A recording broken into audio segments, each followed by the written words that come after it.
All right. Good afternoon, everybody. My name is Tarimu Jezi. I'm the presenter at Ubuntu Radio, an online radio station at the Department of International Relations and Cooperation. And my program, First Wave, you can listen to it in the morning between 6 and 9 a.m. Central African Time. Welcome to this webinar.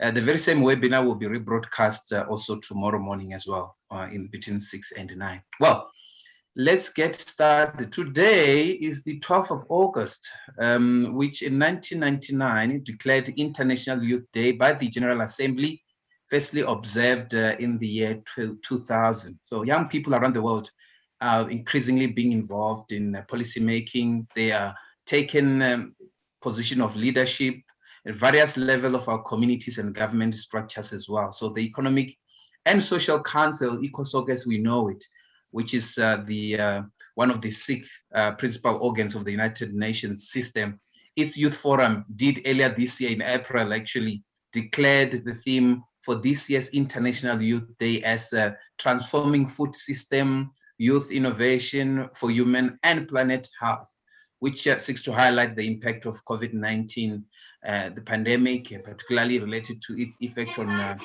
human health and environment and food system. With that said, Excellencies and the honorable guests, I would like to officially welcome you to this webinar. It's organized by the Office of the Acting COO, Chief Operational Officer in the Department of International Relations and Cooperation, Gender and Diversity Management, with the Office of the Honorable Deputy Minister of International Relations and Cooperations, who is here with us today, Mr. Alvin Botes, in collaboration with the University of KwaZulu-Natal, UKZN as we know it. Thank you so much. This webinar, it follows the theme above, as I mentioned, and young people are bringing innovative solutions and new perspective to address challenges the world faces today. Some of the issues we want to focus on, the role of young people in maintaining and promoting international peace and security, as we know that the United Nations Security Council Resolution 2250 does give us that important mandate in terms of, as young people, how do we then lead in terms of promoting peace in the community that we at. So the pillars that we would like to focus on in terms of participation, protection, prevention, partnership, and all the issue of integration as well. How do then young people integrate importantly into issues of development as well. But in particular, we look at food, we look at the system, look at how the whole food chain it's happening, and that's our focus today. And the University of KwaZulu-Natal takes this important engagement seriously, and no surprise that they've honored us with the presence of Deputy Vice Chancellor Nhlanhla College of Humanities. We also have the Deputy Vice Chancellor as well from the College of Agriculture, Engineering and Science as well, who will participate in the panel discussion later on as well, which we want to hear from. Well, in terms of the panel, it's quite an important panel that we've gathered together. I will actually give them a brief a chance to give their opening remarks at the beginning of their talk, but also give you in details who they are, where they come from, and some of the work that they have done. But for this important introductory, we have Professor Albert Mondi, Deputy Vice Chancellor and Head of the College of Agriculture, Engineering and Science from the University of KwaZulu-Natal. We do have Ms. Dimpho Maseko. She holds an honors degree in political science from the University of KwaZulu-Natal as well. So in terms of the youth representation, issues of innovation and also development, that's why it's important to involve the National Youth Development Agency. Nompumelelo Zuma is here with us. She's the Durban branch manager with 14 years experience working with SMEs and cooperatives, development, training and funding and opportunities in the KwaZulu-Natal province as well.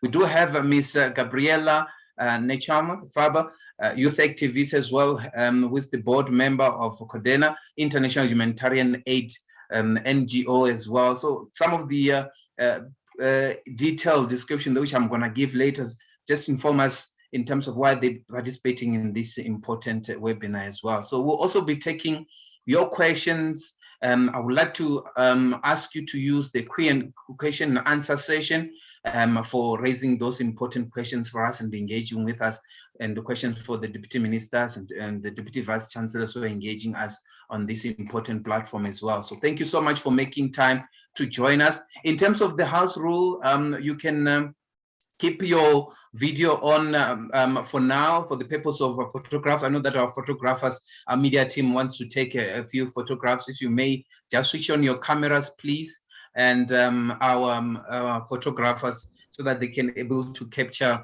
everyone who is participating in this important webinar as well.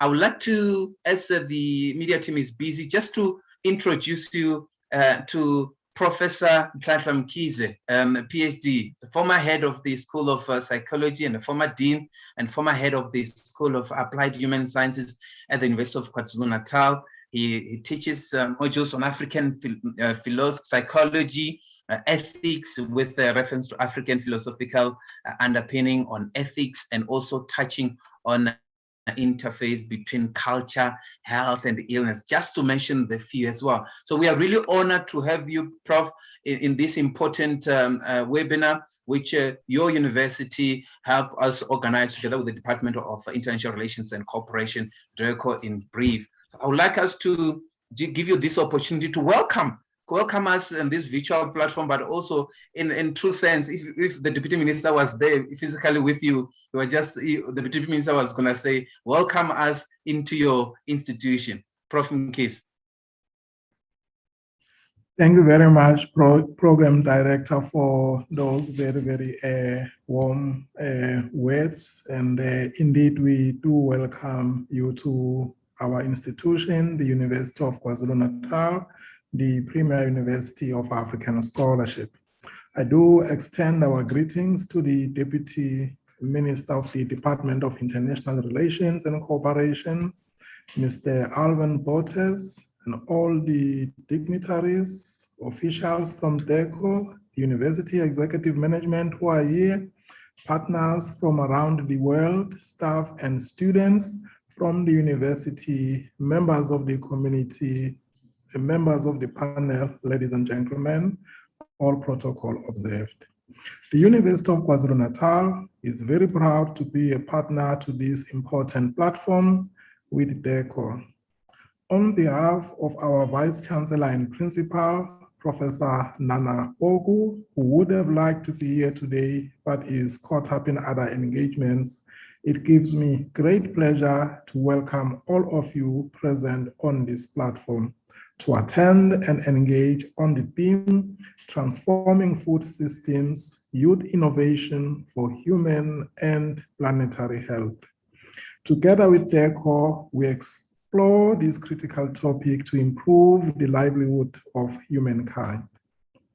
We meet to commemorate the International Youth Day, which focuses on the pillar of the United Nations Security Council Resolution 2250 on youth, peace and security.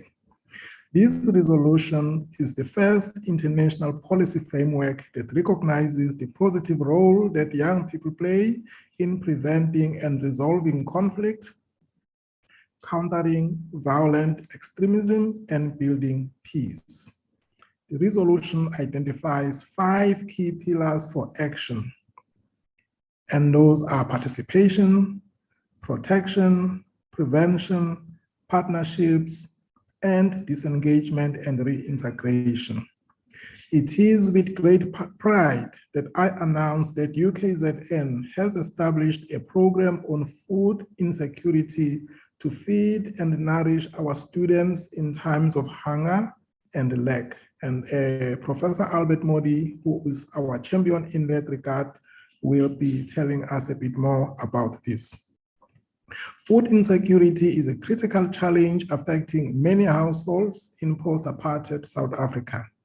According to the 2017 report by Statistics South Africa, food poverty had increased by 2.8 million in head count from 11 million in 2011 to 13.8 million in 2015.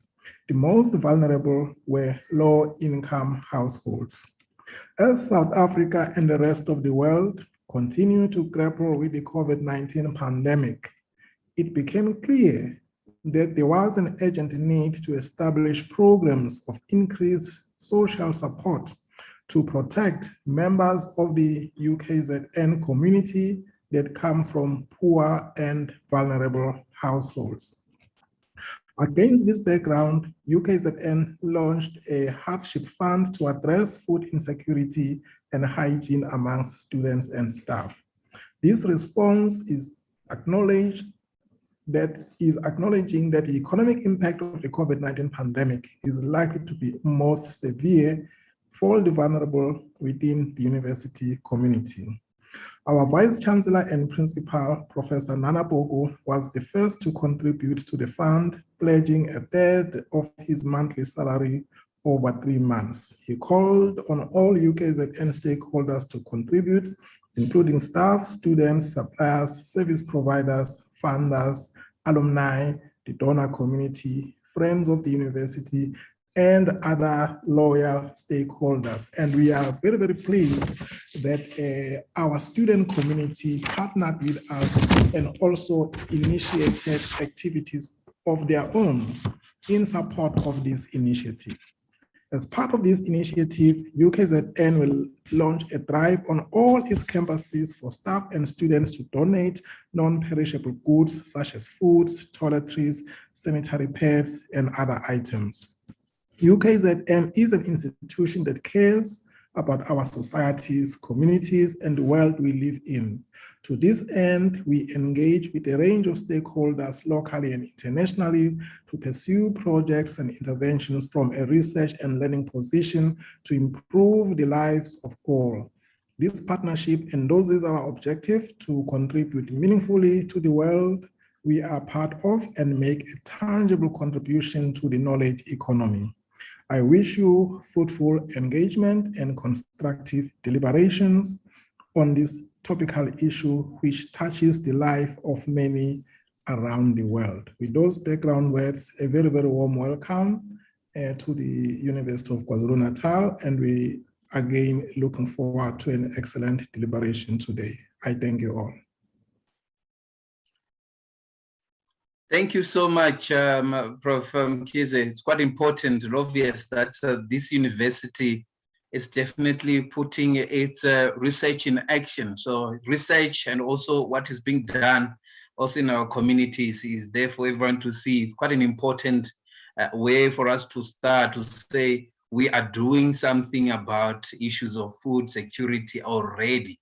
So I think we've gotten a very good start from you, Prof, in terms of what next, then how do we take it forward? I'm glad that Professor Modi will definitely elaborate on that in terms of what is being done, be able to see how other universities and other provinces can actually copy the same thing as well, but collaborate in terms of even research and research projects as well. It's quite important. Thank you so much, Prof. We really appreciate you giving us those important opening remarks and marching orders, but also opening this discussion for us. Thank you so much. Thank you. Thank you. This moment, I will definitely want to acknowledge also the presence of Ms. Noma Zondo, who's the Acting Executive Director, Corporate Relations Division as well from the University of KwaZulu-Natal. She joins us, making sure that everything runs smoothly throughout the day, also with her team as well. Thank you so much for allowing us to engage in this platform. I would like also to take this opportunity to invite the Deputy Minister of International Relations and Cooperation, Mr. Alvin Bottas, who has been the Deputy Minister for DIRCO, in short, the Republic of South Africa from 30 May 2019. Also, he serves as a member of the African National Congress. Also, just looking at some of the work he has done. Also, he serves in the MEC for Cooperative Governance, Human Settlements and Traditional Affairs, MEC for Social Development as well, in the Northern Cape Province as well. So someone who has been quite engaged on issues of community development as well. So want to take this opportunity, Deputy Minister, to invite you to deliver a keynote address on this important day, International Youth Day. Deputy Minister, the floor is yours. Thank you very much, Tali of Ubuntu Radio, who is the co-host. And in particular, I wish to acknowledge the stewardship of the University of KwaZulu-Natal under the auspices of Professor Mkize and Professor Modi for their presence today. I am happy that we also have a alumni member from the University of KZN and honors graduate, Ms. Dimpo Maseko, present. I wish to further express gratitude to Ms. Nompumelelo Zuma of the National Youth Development Agency for presence, and we are graced also with the presence of a youth activist, Ms. Gabriela Faber. And I wish to just further acknowledge the presence of the members of the diplomatic community, consul generals, ambassadors, and members of the United Nations multilateral agencies that are actually on our platform.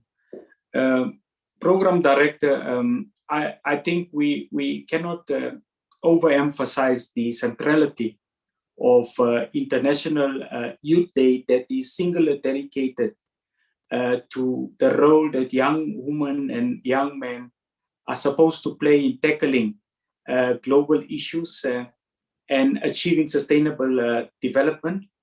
I think we give appreciation for the role of the prime multilateral organization, the United Nations General Assembly, UNGA, who in 1999 have agreed for this universal recognition of International Youth Day following the Lisbon Youth Conference convened in 1998.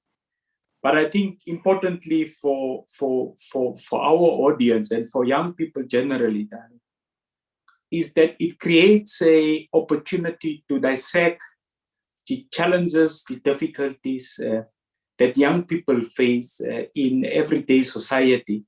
But more importantly, it provides a corridor of opportunity as it relates to how to ensure that young people tomorrow have a better future than young people of yesterday. The Filipino social activist Jose Rizal have underpinned this point by stating that young people is the singular hope of our future. If that future must be brighter, it must be a future that negates from poverty, unemployment, and inequality. And it is for that reason why we welcome as the South African government the 2021 thematic approach towards International Youth Day, which is entitled Transforming Food Systems, Youth Innovation for Human and Planetary Health. I think what we are emphasizing as a government is that we must use this opportunity to exchange views and sentiments between the state and non-state actors present here today as it relates to questions of education, healthcare, employment, and the complete participation of young people in the public life. But equally so, we, through the youth activists present here, would want to appreciate further the youth activism role and the Celestine type of contributions that young people are making, not only in the realm of food security, but in the everyday life of young people, in particular in South Africa. Tali, the issue that, of course, must concern the government and that must concern young people is that the global priorities of the United Nations, amongst others, the question of climate change, unemployment, poverty, gender inequality, conflict, and migration, it's intertwined to the plight of young people, because the contemporary challenges faced today is likely to be the challenges that young people tomorrow will be faced with, normally at the aggravated level, unless there can be deeper partnership and cooperation with young people that are supposed to ensure the building blocks for their future it's non-negotiable.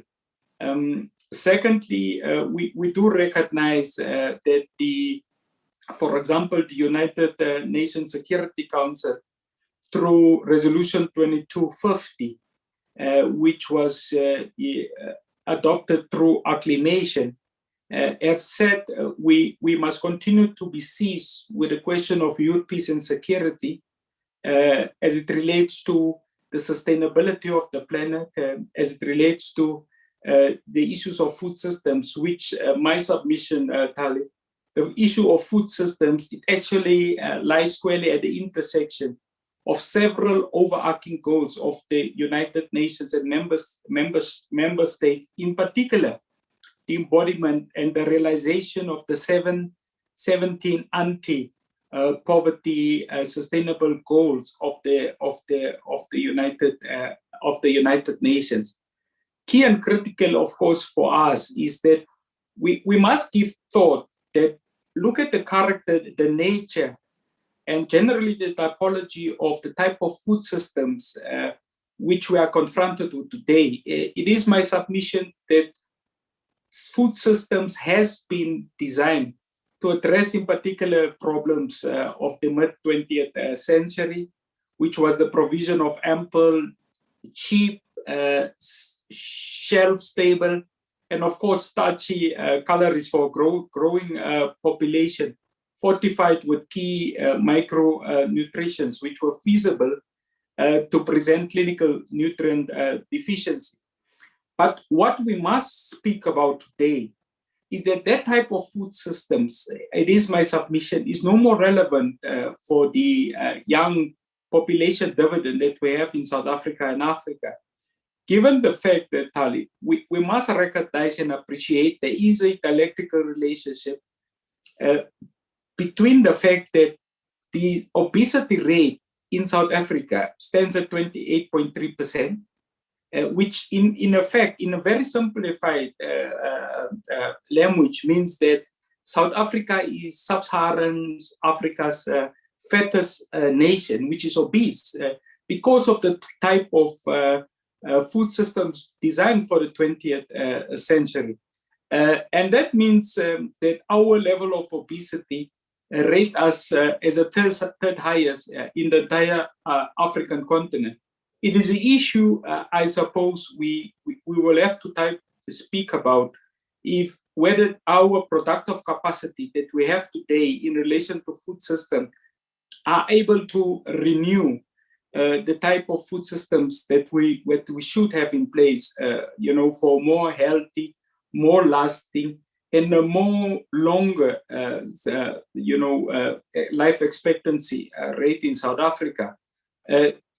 Importantly for me is that I think I want to make a submission that I think the global agricultural sector continues, of course, to face a number of challenges, including the fact that we have a growing population, and that growing population necessarily the food productive capacities does not commensurate with the growth of our growing population dividend that we are actually having in South Africa and in particular in Africa.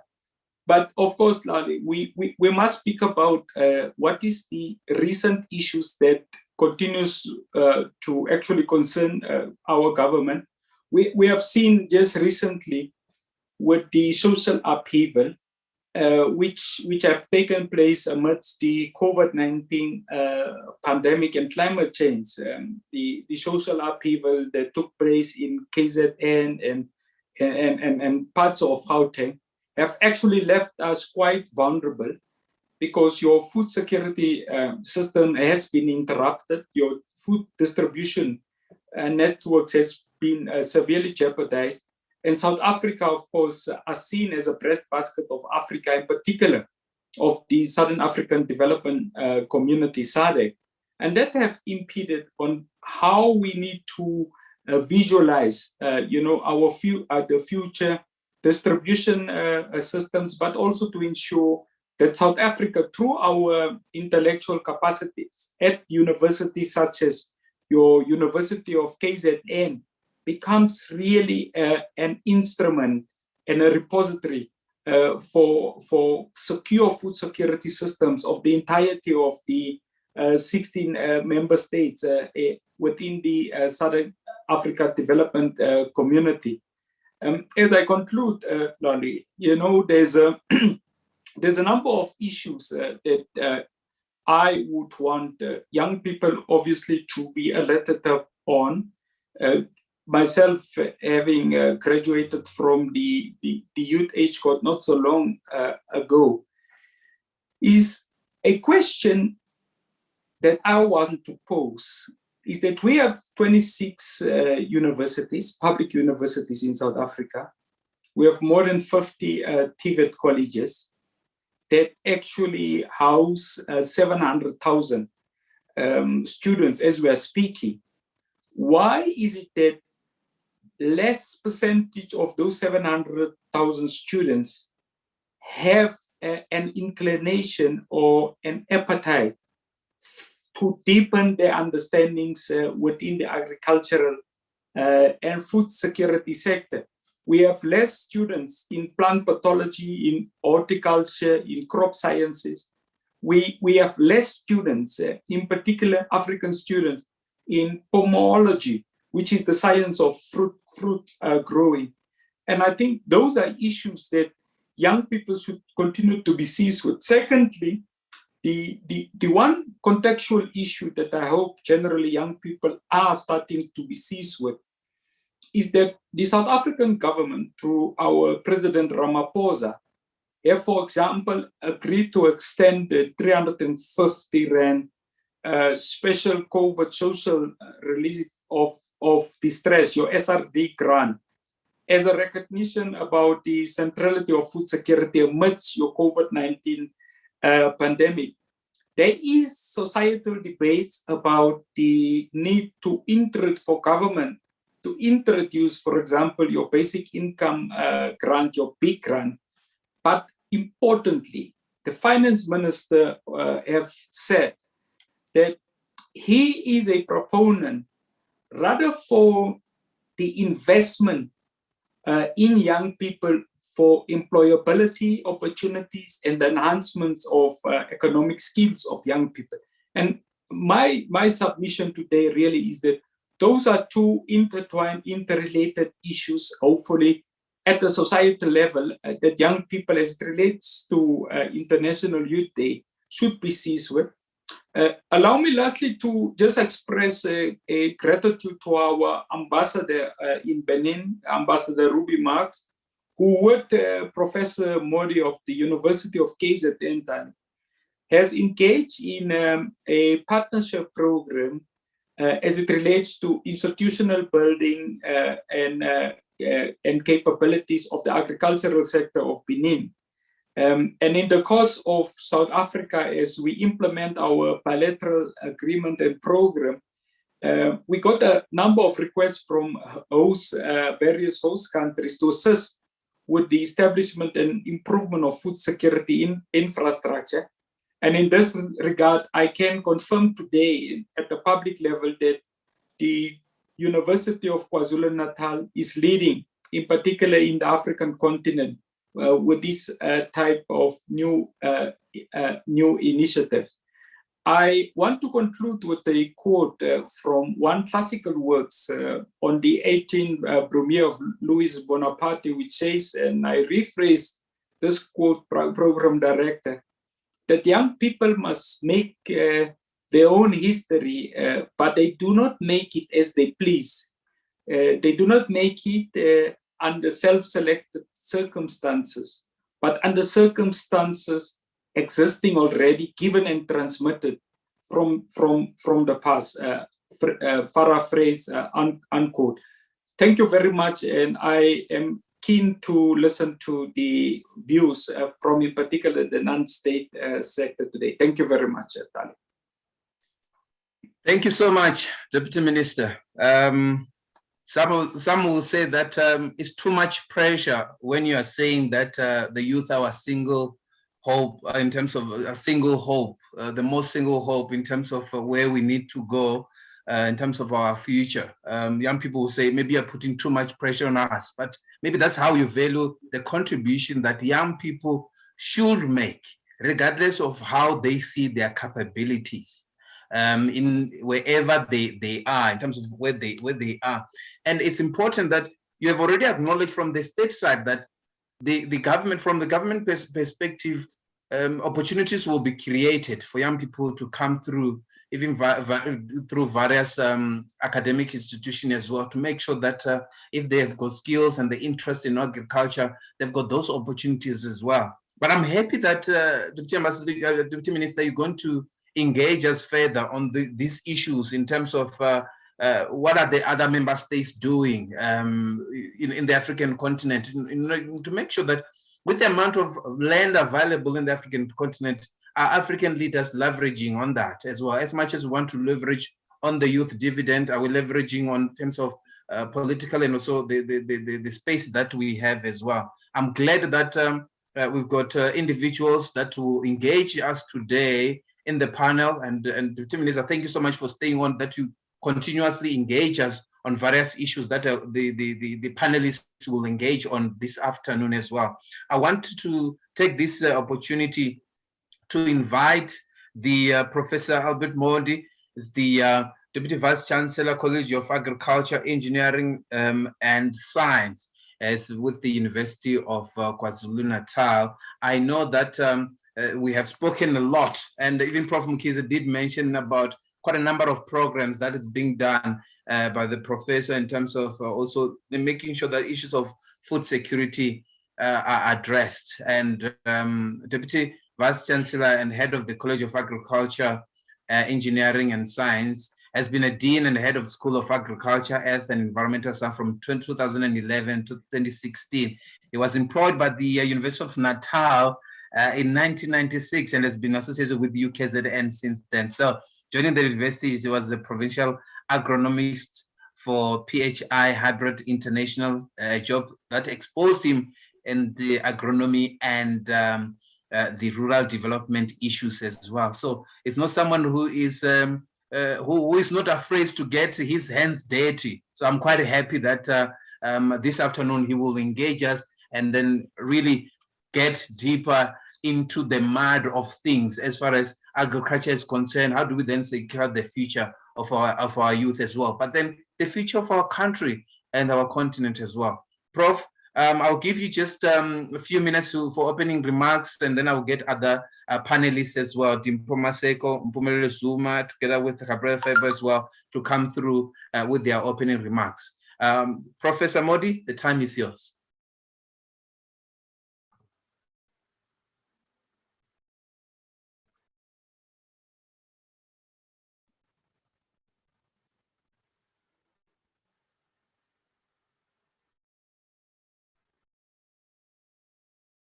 Hi, Professor.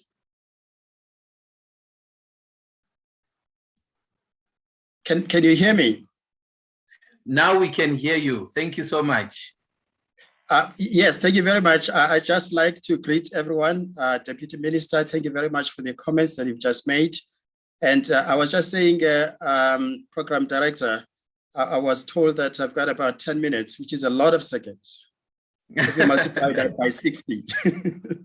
So I'll try to stick to my 10 minutes because I'd like to take this opportunity to share with you the experiences of UKZN with the people.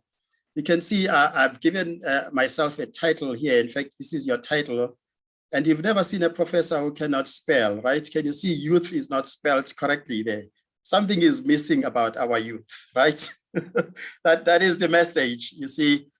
So just an overview of the challenges and opportunities, particularly in the context of what is happening in the country and KwaZulu-Natal. Of course, I think the first thing that we need to do is to just be reminded of the human development. It's always been a response to revolution and innovation. We respond to changes in order for us to develop. And currently, there are a number of challenges as a result of COVID-19 for our government. And one of them is decision-making with respect to food security. What are your strategies as government? What are you doing to refine or redefine the value chain system to incorporate young people and women? And I want to challenge people. It's not about having qualifications in agriculture. It's about having qualifications at university, full stop. And we need an integrated system of teaching people, young people at school and at universities. So just briefly, let me just highlight what is happening with respect to the strategy of UKZN as far as student food insecurity. We are very thankful to a number of organizations that support our food security program. We've got agreements with them, and they've been providing our food. But most importantly, what is very impressive is the high-level participation of the leadership in food security programs. They collect food, they deliver food, they share food with other students, and they assist us in recording this information. But what I think is unique about KZN is our new strategy, which we agreed upon on Food Day last year. We agreed upon as students, because I'm leading the program, and it is called hashtag Stretch My NSFAS Rent. The government is doing a lot to assist our students, to give them funds, and NSFAS is what is used to support our student tuition and food security. But I'm afraid it is shared with family members. It is shared with extended family members. If you look at the student who is coming from the rural areas and townships, a student who does not have a mother, a student who does not have a father. So the contribution that is made is also challenging the students to think very carefully about how they use 100 Rand. Can you buy healthy food and stretch it to buy as much as possible, that 100 Rand? Well, you can. Think about where you're coming from as a human being. You see, you started off not knowing what is edible and what is not edible, to the point where not a very long time ago, you developed your brain to be able to walk and manipulate things in the environment. And this happened mainly in Africa. All humans originate from this continent. You can see in this map, the movement of people largely from Southern Africa, Sub-Saharan Africa, are moving first to Asia, back to Africa, and then to Europe. And yet, Africa is still behind in everything. The ability to feed yourself, the ability to provide medication for yourself. We are still using the curriculum that is largely defined on the basis of the knowledge that is coming from outside of Africa, not indigenous knowledge. And that's another message that I want to put forward here. I mean, think about the pandemics. COVID-19 is a very serious problem, but let's think about it. It's not the first time that we are facing pandemics. Can we turn it around so that we take a step forward in terms of how we respond to the issues that we are facing as humanity, okay? There have been many deadliest diseases in the past. What have we learned?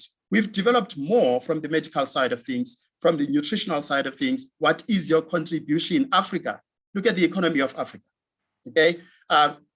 So the first thing that I would like to ask, coming from the fields of study that I am in, and my activism as an academic on behalf of UKZN in community engagement, is the question is, what is agriculture? The Deputy Minister is saying the reason why, between the lines, many young people do not take agriculture is that they don't know what agriculture is, okay? I mean, look at the economy of Africa and find the percentage contribution of agriculture to the economy. That's actually a misnomer, okay? It's about 5%. Actually, if you look at the backward and forward linkages of agriculture to industry and services, You will agree with me that agriculture is actually greater than 5%. Would there be Pick and Pay? Would there be KFC if there was no agriculture? Okay, walk into Spar, close your eyes, open your eyes. 70% of the flow is actually linked to agriculture directly and indirectly. How many people are employed in the services? How many people are our economists? How many people are our social scientists and so on, who actually contribute to our economy indirectly via agriculture? So if you look at the whole world and you look at the contribution of agriculture to the economy of the world and the economy of other countries, including Africa, agriculture is actually lowly rated. And I think it's a misnomer. And of course, if you look at South Africa, we rely on the industry and services, and I'm glad the South African government is waking up now to say, actually, the bottom line is agriculture. There are many opportunities in agriculture that are ignored, even by the government of South Africa. And now the leadership, the minister has actually had many webinars with us, those who are in agriculture universities, to inculcate in us the development, the sustainable development goals, and why agriculture can be something that is very important. And from this perspective of academia, we do need to recognize that the economy has got agriculture, but look at it as agriculture, food security, and economy. Suddenly, someone who's got an LLB is in. Somebody who's got a BA is in. Somebody who's got a Bachelor of Science in Education is in. See, because it's agriculture, food security, and economy, okay? And what we then need is a strategic direction for innovation and policy to make sure that this is going to be taken care of. My challenge, and I'm not saying that is my problem, but it is the issue that I want to push forward as a legacy when I leave this life of academia. I want to reintroduce indigenous knowledge in our agriculture. And if I introduce it in our agriculture, I will introduce it elsewhere. So one of the issues that are pushed forward by the leadership of this university, the executive leadership led by our Vice Chancellor, Professor Nana Poku, is how do you revise your curriculum so that your students are employable? And I mean agriculture, I mean sciences. This is what I'm going to do. And I'm very glad he's actually also encouraging us to look at indigenous knowledge, not only from sciences, also look at it from humanities. I've already told you about the contribution and how you link it backward and forward. But here is the challenge that we have. The University of KwaZulu-Natal has got a large number of students who are coming from poor backgrounds. South Africa has got a large number of people who are moving from the poor provinces to the so-called rich provinces. You mentioned the tragedy that happened a couple of weeks ago in South Africa. Where was it? Yeah, let's look at this. Do you see the red? The red is the leakage of human resources from the rural provinces to the provinces that have got the promised land. Look at the Western Cape and Gauteng. A large majority of people from the Eastern Cape are living in the Western Cape. Okay, there's poverty there. We need to correct that. I work with people in the rural areas. I took this picture 2 weeks ago at Umbumbulu here in KwaZulu-Natal, and I'm starting a program that is going to include this training of people from Benin, for example, visiting South Africa and seeing what is happening. This is a rural area, right, in KwaZulu-Natal. Is this a better place than an urban area? Let me ask you, Program Chair. Well, there is no question. It is a better place. This is where people move to when they leave Umbumbulu and they say, no, I'm going to Durban or I'm going to Joburg to have a better life. This is the better life. It is a perpetuation of adversity, tragedy, and poverty. So we've got a proposal also that says you must have a strategic youth and women empowerment. Walk the talk. Okay, the youth want your answers, not only as the government, also as the universities, and people who are taking strategic decisions. Answer the question that says, what is the role of women in our society? Broadly speaking, you can see it is sort of grayish. Nobody wants to pronounce it largely or loudly. We emphasize the role of men more than the role of women, which is actually very deep-rooted. But we need, as the leadership of South Africa, as well as the leadership in university, to look beyond Africa. Okay, sorry, to look beyond our South Africa, our province, and our rural areas and urban areas. So I'm saying here, look, see Africa, not Inanda. Look at Africa. Look at how many people are in Africa. How many of them are young people? A large number of people in Africa are actually young people. What are you doing to take advantage of this in order to grow the economy of South Africa together with the economy of Africa? You will fail as a government or anyone else with a strategist if you focus only on South Africa and you remove it away from Africa. Do it together, okay? A large number of young people in South Africa are not employed. As you know, I'm not going to repeat the facts. Here are the data in front of you, 63%. We need to employ them. What strategies do we have in order to create opportunities for them? We do have some organizations that are not getting enough support. We are therefore inviting people to contribute to this. If we do that, we'll then improve the footprint of an African in terms of the human welfare and ecological footprint. If you look at Africa here, if I had time, if this was a classroom, not just a narrative, I would indicate to you, this is where Africa is sitting. And this is defined by land, access to land. An American has got at least 2 hectares per person.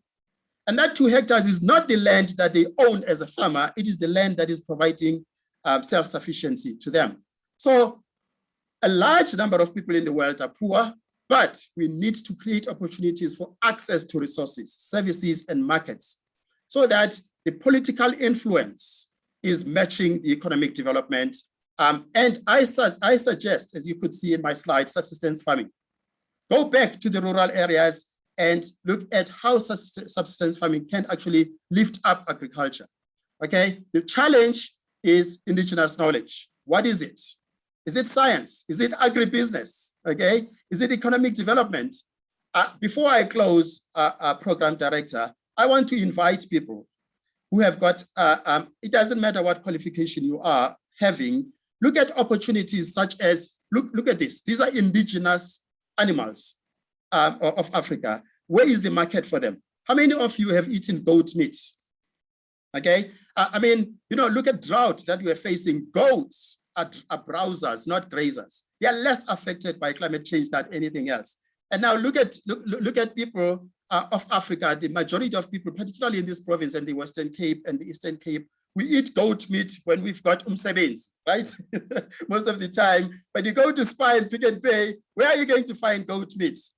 I tell you, there's a huge market in West Africa for goat meat. Ask Nigerians. They love goat meat. Why don't you create opportunities for rural people to have goats that are going to be exported to other parts of Africa? It is very healthy.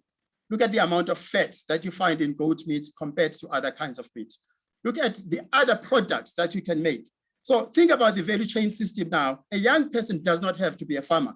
They can be in the post-harvest and processing stage of agriculture, and all they do is to buy that goat meat from rural people who've got a cooperative that grows food.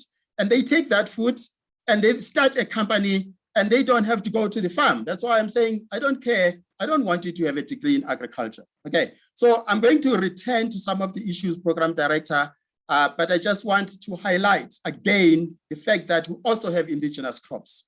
And through science, we've shown, we've identified a number of indigenous crops. I remember I went to Ghana for the first time after many years of craving to go to Ghana.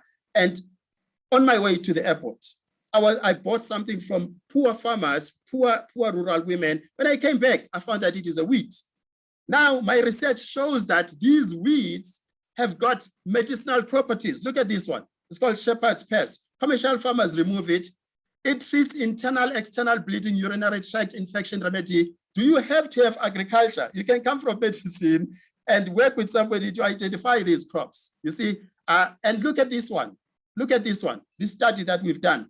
Look at cabbage, which people like more than anything else. Compare it with imbuya, amaranthus, as far as the amount of selenium and vitamin C. These are the amount of iron in indigenous crops. So I'm going to close by suggesting to you that there are many opportunities in agriculture, not only through studying agriculture, but the final proposal that I want to make to everybody is that we must link food production to nutrition and human health outcomes. Okay, if we do that, we open more opportunities than just agriculture. The water and food nutrition health nexus is very important. Look at that water, look at the food, look at the nutrition and the health of the people. Look at those, come up with a new strategy, new curriculum, and new connection of the government departments that are relevant.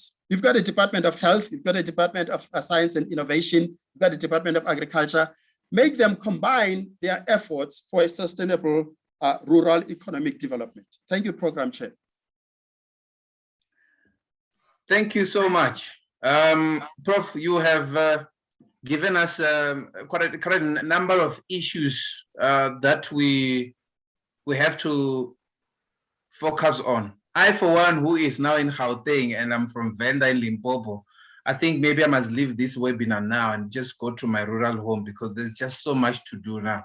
Things that I might have been ignoring all along. You want to chase us out now and we go home and leave this webinar.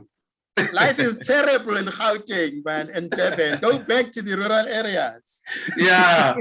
No. We appreciate this important knowledge. But Prof, when we do question and answer, I have a challenge with the word indigenous. Yes. Because then we are saying it's not the norm. But I'll reserve that question. Please think about that one, because I've been having a problem with this thing of indigenous knowledge system. Can we just call it knowledge? Because sometimes there's a connotation maybe attached to the word indigenous. We'll get into that because maybe that is what makes agriculture and other things not attractive, because when you talk indigenous, we don't say it's science or predominantly said this is science. I mean, there's a lot of things that we need to focus on, Prof.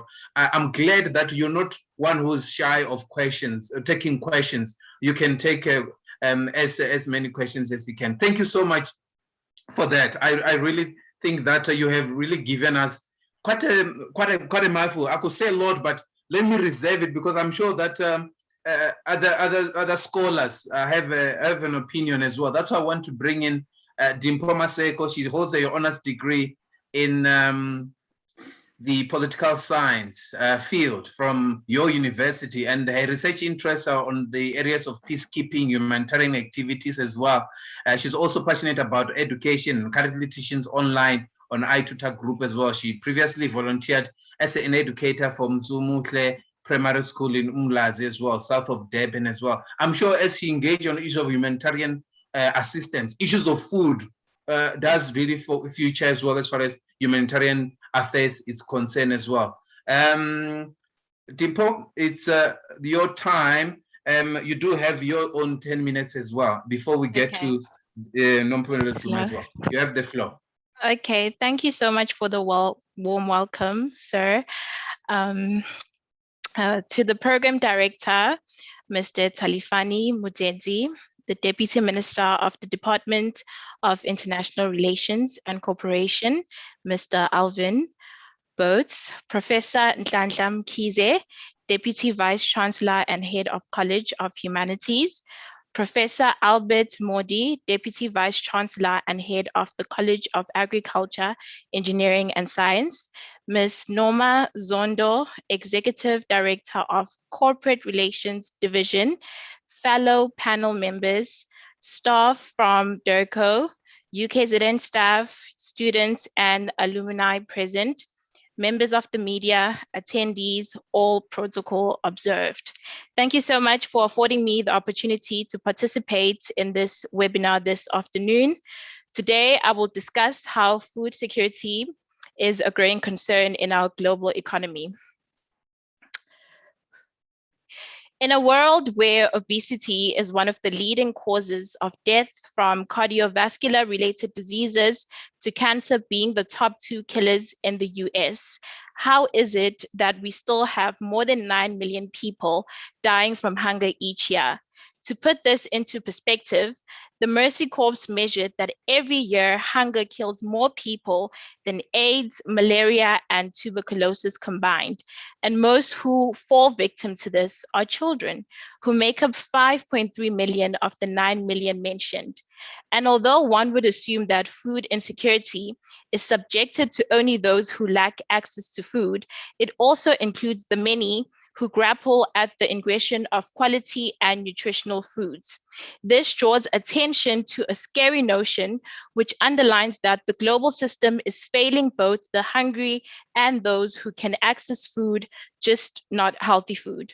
Of course, this not only stresses the seriousness of the issue, but also highlights the urgency for us, the youth, to come up with innovative ways to tackle this global ill. With these disheartening figures as fact, what does agriculture have to say for itself? Or even better, what have we to say for agriculture? A lot, actually. And today I will briefly draw attention to how innovative strategies by youths that do own farms can be destroyed by them not having access to the head economy, and also discuss the merits of practicing subsistence farming and how it improves the living standards of people while tackling poverty and hunger. I think that the socio-political ramifications of colonialism on African countries and much of the developing world are an undeniable fact, which have dented, the practice of commercial farming for many of my peers. To just briefly touch on why commercial farming almost seems impractical for the youth is because youth-owned commercial farms or newly established commercial farms are faced with hindrances. The newly established farms face challenges when it comes to selling their produce. That tends to be a setback in the strategy of elevating poverty because gaining a loss forces newly established farms to close, resulting in the retrenchment of many people, thus adding to the increasing global youth unemployment rate. Access to the head markets for these farmers becomes difficult if they are not within the inner sanctum of incumbent farming. The incumbent farmers create an economic and market system which is exclusionary because they use their economic power to gain political capital. I do agree that commercial farming is the dominant strategy for elevating poverty, as commercial farmers employ a large workforce and greatly contribute to the economy through sales and their relations with the state. But what about the poor with no connections, no land or capital? These people usually can't engage in commercial farming, or if they do, they don't succeed. There are, however, proactive ways that can be explored to circumvent the issue of hunger. And I highlight subsistence farming, as it does not have an exclusionary element to it compared to commercial farming that has a precondition of capital. The point is that commercial farming alone cannot be a strategy that can fully elevate poverty. The plausible innovation is to use both subsistence farming and commercial farming. These farming methods can work for both the rich and poor, as those who cannot practice commercial farming can always practice subsistence farming. Subsistence farming is a very inclusionary farming strategy, as it does not need large sums of money and extended acres of land.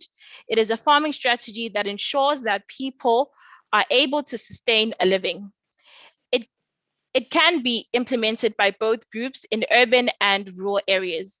Those in urban areas will not be limited in any way, as they can build small gardens in their backyards or gardens in their rooftops. To further highlight the favorable stances of subsistence farming is that it can be a good, innovative strategy to elevate poverty if taken upon by the youth, as it can provide them with practical agricultural skills that will help them one day open their own farms should they wish to do so. Another innovative method of farming which has great potential is the integrated farming method using Nexus. This is an interesting approach that can be explored by the youth, as it combines water, energy, food, soil, and waste. Some of its benefits include increased investment opportunities, job creation, and cost effectiveness. Its core belief is that all resources of the environment are intertwined. To further elaborate on its efficiency without making this an agricultural lesson, I exemplify activities explored by my Ugandan peer, Emma Naluyima, that uphold the principles of the integrated farming method. She, for instance, owns nine pigs and uses the pig's dung to source her chickens and soil with nutritional food. She achieves this by exposing the dung to air dry for 6 to 8 hours to attract flies who then lay their eggs on the dung, which ultimately leads to the reproduction of maggots, and uses them to source her chickens with food, as they do have good nutritional value. This is just a smaller part of the eco-friendly benefits that this farming method uses. If more of the youth practice integrated farming, this has the potential for startup community gardens where people sell produce within their communities at cheaper rates, which can be an advantage in cutting transportation costs and eliminates the middleman. So the question is, ladies and gentlemen, what do we do now? Do we let that 18-year-old boy or girl who just finished their matric get stuck in the seemingly never-ending matrix of pseudo-realities where the world is progressing, but he or she is still unemployed? Do we let the rural kid also work hard just as his peers are doing in private schools and make something of himself, when the blatant truth is he has less of a chance making it than his well-off contemporaries? Do we have more of such forums where brilliant ideas are shared in all sincerity, but very few of them are implemented? And when implemented, it is to a lesser extent than expressed here. I implore you to have a dance with reason and see if you'll pick up a few steps from her, steps that will not only lead to clearer rumination, but decisiveness too. I'm challenging everyone to act out that which they know to be good for themselves along society as a whole. Am I questioning the place of the farmer practicing traditional agriculture in the face of the world of artificial intelligence? Am I proposing that he needs to be better equipped, and we ought to see that he is? But of course I am. Of course we need to be equipped so that we may equip. Of course, artificial intelligence is on a speed run to overtake that which we've known to be the epitome of human resourcefulness in agronomical endeavors, farming. Of course, the good of everyone will have to constitute of everyone's contributions in public dialogue, workshops, and esteemed forums of intellectual discourse. As far-fetched as this may be to the pessimist, I still believe that within us lies an ocean of potential for good and for bad, but I advise that we transcend our state of being and become our very own hope. The prospect of all that which we hope for, that we direct all intents and purposes that the Ministry of Agriculture has towards agriculture herself. Well, much has been said already, and it goes without saying, ladies and gentlemen, that your time and valuable attention truly is much appreciated. Thank you.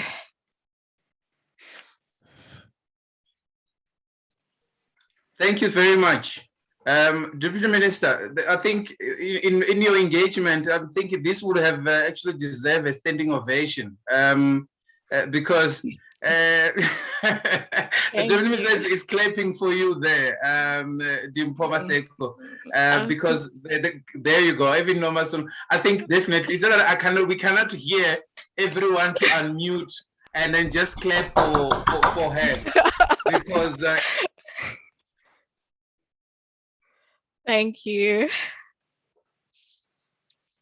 I am glad that you bring us these important questions about, we cannot just talk about young people accessing the economy, but do they have access to land? How are they excluded even in terms of accessing finance as well? We're talking about qualifications, but are they going to go into getting trapped again into those unemployed graduates? And these are the issues that we want to look into. And when we open the discussion, I will invite the Deputy Minister to look at how do we then, the issue of unemployed graduate, what is the government stands with that? Because I know with your with what is being discussed in cabinet and what you share with the Minister of DECO, from an international perspective, what are some of the lessons that South Africa is learning as well? How do we then address this important issue of youth unemployment as well, but particularly in agriculture? Want to also bring into that coordination that Professor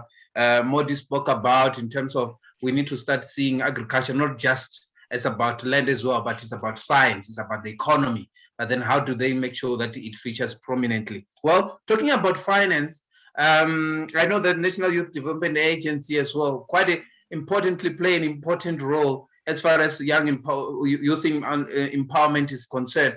And these are the people that will definitely give us a good picture, right, on the ground, because these are the people that are interacting with young people almost on a daily. So we felt that it was quite important to involve them as well. I want to take this opportunity to invite Nompumelelo Zuma, NYDA Durban branch manager, with 14 years experience working with SMMEs, cooperatives, development, training, and funding opportunities also in the province. So this combined with, I'm just talking about what she has done, what is done, it's that with an experience working specifically with young people at NYDA and all aspects of small businesses as well. So we want you to talk to us. I know that as a PhD candidate on strategic management, you can talk about how young people can actually learn a thing or two as well that we are picking up, as far as how do we then manage that the things that young people own right now, because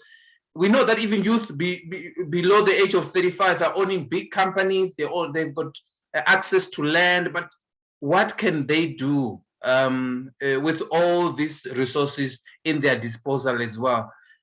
I want to also you to address information gap in terms among young people. Is technology making it easier for young people to access the information as well? How do we then make sure that agriculture is attractive? From the address from Professor Modi, is like we think agriculture is all around us.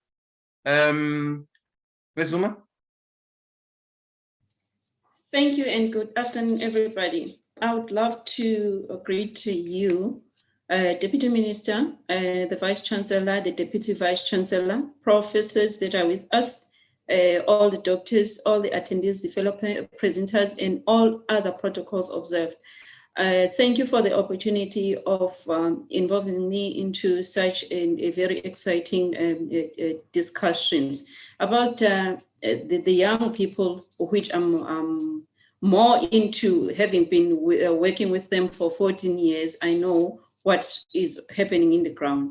I would love to say, firstly, it is with the greatest sadness to have had witnessed what have been happening in the two provinces of KZN and Gauteng, being the unrest and the riots happening, which was led mostly by the young people on the ground, mostly because of the lack of economic knowledge and maybe the reasoning behind this and the future thinking of what might happen. We might not know the deep reasoning for it, but I'm sure Professor will have most of the journals this year talking about it and will read most of them and having more knowledge of what exactly led to all of this, the unrest and riots and all what has been happening in these two provinces. And now we go to the role of young people in maintaining and promoting the international peace and security.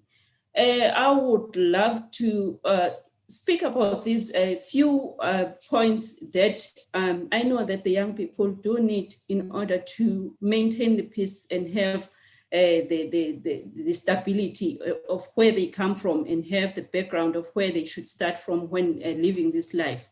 From the government, Deputy Minister, I will speak because every time I speak to these topics, I speak as we, because we are young people, we stand for young people. We as young people, we would love to have sometime the inclusivity whereby the young people are included in decision makings in each and every sphere of the government, including local, national, regional, or even international spheres like the parliament, the government, institution, the mechanisms. These, so that we have people who are young, they know the dynamics on the ground for young people. This will prevent the resolution and conflict, or maybe including the institutions of mechanism that might help us counter violent extremism, and then conducive anger towards that young people have towards the government or any other person in the ground, have a deeper understanding of the roots of all the anger, especially for what happened in the past few weeks, what makes people angry. So the young people need an inclusivity so they can make decisions, they can make, they can have laws in the country, they have a voice also. And the inclusivity in the politics of the country for peace building efforts, including the social and economic development, by opening funding opportunities. Right now we're facing a very big issue whereby the NYDA runs out of funds because the demand for funding is so huge that the supply, it doesn't meet the demand. And having been the only organization that gives more grants in the country, now we're faced with the depletion of funds before young people are all being met in their request. So we would love for government to provide such funding, the mentorship, the trade support, whereby the value chain, the agro-processing, the agriculture, the manufacturing, the ICT, the tourism, the promotion of trade between the countries are very much encouraged to young people so that they do participate in the economy of the country, because that takes away their minds in violence. Because once your mind is engaged into something, then you forget the negative thoughts towards the country or towards any other person. And then we ask the government to include young people in opportunities and vocational training and fostering education, like learnerships, the in-service training, the internships that young people should get when finishing the degrees, because we find that people have been staying at home for 7 years after finishing their degrees. We know that with the pandemic, ourselves working full-time, we've been frustrated that I've been sitting at home for 3 weeks now. I can't go to work. You're frustrated by 3 weeks. How much more if I can add those 3 weeks by 7 years? That's the anger people have, young people have. They've been sitting at home, nothing.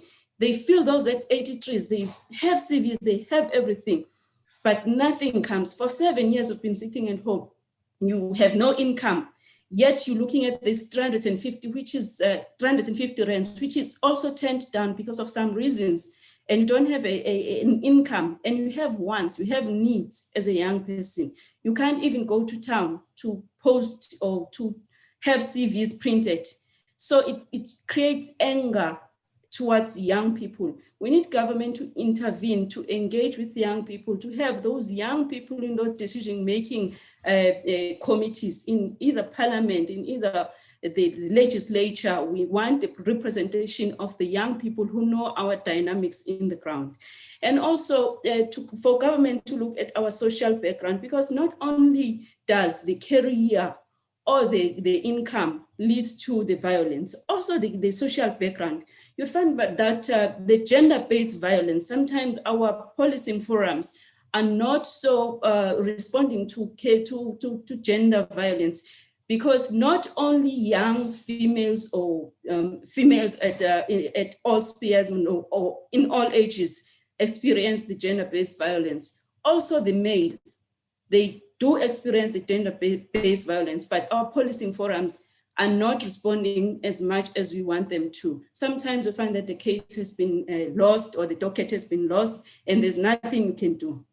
So it creates anger and violence towards the young people. The employment opportunities in response to the evidence-based gender violence, it is so a sensitive issue, because young people come to us, they say, I've been looking for a job for 7 years, for 6 years, I'm staying at home. And you can see the anger in their eyes, and there's nothing you can do. The labor policies, who draws those labor policies? Because the young people want to be involved as well.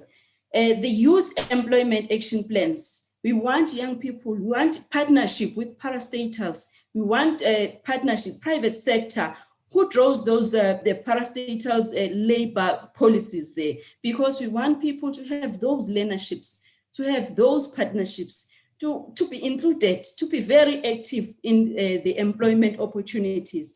And then we want young people to be trained to prevent crime, to prevent hunger. Professor has been speaking about the rural communities, because I'm also from Ladysmith. There's a huge place at home, but it's there just sitting. No one uses it because they don't have even knowledge. They don't have even assets to use the land, but the land is there. Even if the land is there, resources such as water, it's not there. The tractors that cultivate that land, it's not there.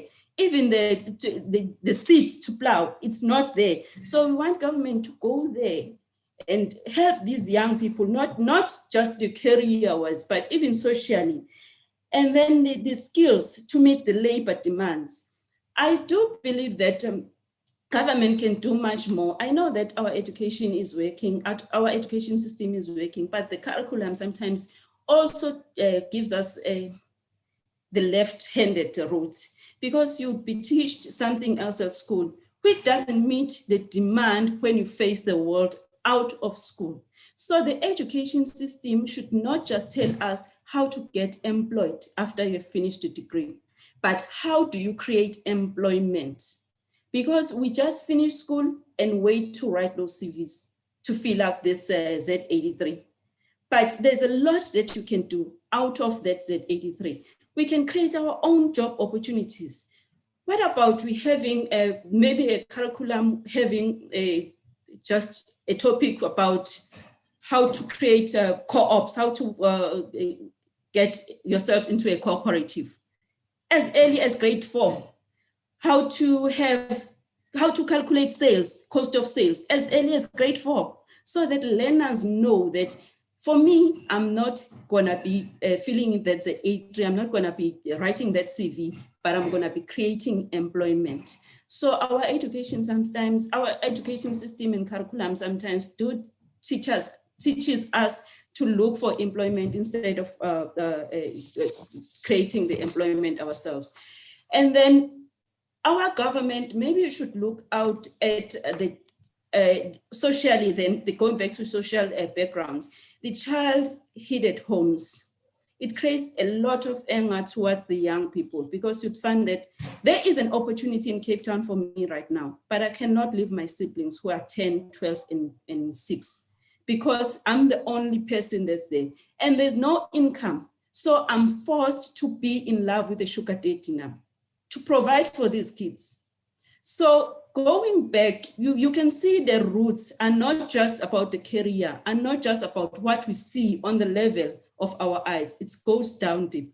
So that is why I'm saying, with the government involving young people in drawing those acts, those policies, those employment policies, those changing the education system, maybe adding some curriculum into the education system, will help us as young people to combat crime, to face this hunger, to maybe face this unemployment, to create our own employment opportunities, because really not all government departments will be able to absorb us as their employees. There's too many of us.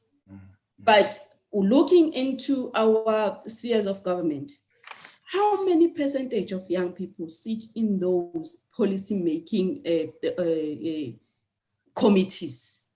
We should involve more young people who know our dynamics. I do believe that with young people there, a lot can happen, because we know exactly how it feels for someone not having a job, someone not having something to eat even today. When they come here, we do try by all means as an NYDA to provide, but the NYDA itself cannot do everything. The Department of Health, the Social Development, CETA, CIFA, IDC, or whoever cannot do it all, because the young people is the higher percentage in the country. So we need really to change some policies and get young people included into those policies. I thank you. Yeah, Thank you very much, Ms. Nompumelelo Zuma. I appreciate your honesty, and it's obvious that you are on the ground, you are seeing what's happening, and it does not look good. And because our lived experience that we are seeing every day, it says that young people are crying for help. And the Deputy Minister in his keynote earlier, he did talk about a complete participation of young people. I will want you to dive into that as well after we hear from Gabriela Faber. What did he mean by complete participation of young people? Because it looks as different spheres of government will have to play its part to say you've got land that is available. Instead of just lying there, make it usable for young people to start projects. You know, let's get the ball rolling. So we want to get the opinion of Deputy Minister there, but also Prof Modi, I know he will have one or two things to say about that. And I would like to take this opportunity further to invite Ms. Gabriela Nechama Faber. It's a young activist, a board member of Cadena International Humanitarian Aid. It's an NGO, student prefect at Yeshiva College Girls High School as well, and a legal and policy officer of the SRC at VERS as an ANC deployee in 2020 to 2021 as well. So legal and policy issues, definitely we are glad that we are having young people who are not actually sitting and watching, but people who are participating at various levels where they find themselves as well. So studying a Bachelor of Arts in Law and International Relations at Wits University as well. I'm sure Deputy Minister would like to engage you further in terms of what are you studying, what is your area of interest. You might find that you might share one or two interests in terms of what the portfolio of the Deputy Minister is at as well. So further engagements are definitely important. You have the floor, Ms. Gabriel.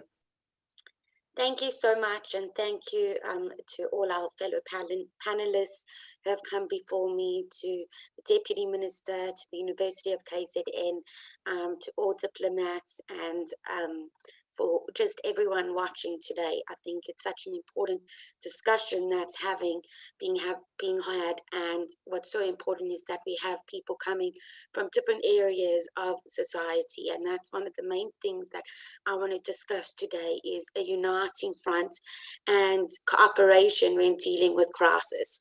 So if we look at COVID-19 and the current unrest that we have just faced in our country, we need to acknowledge that both of these were two major historical crises that will really, I think, shape our future.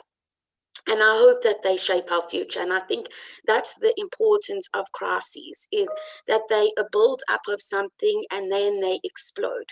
And the thing that we need to do is we need to be careful that we don't get stuck into the explosion, and rather look at how can we take this experience, take this crisis that we're being faced with, and now use it to look at our ways, look at what were we doing right, and what, more importantly, what were we doing wrong that brought us to this situation.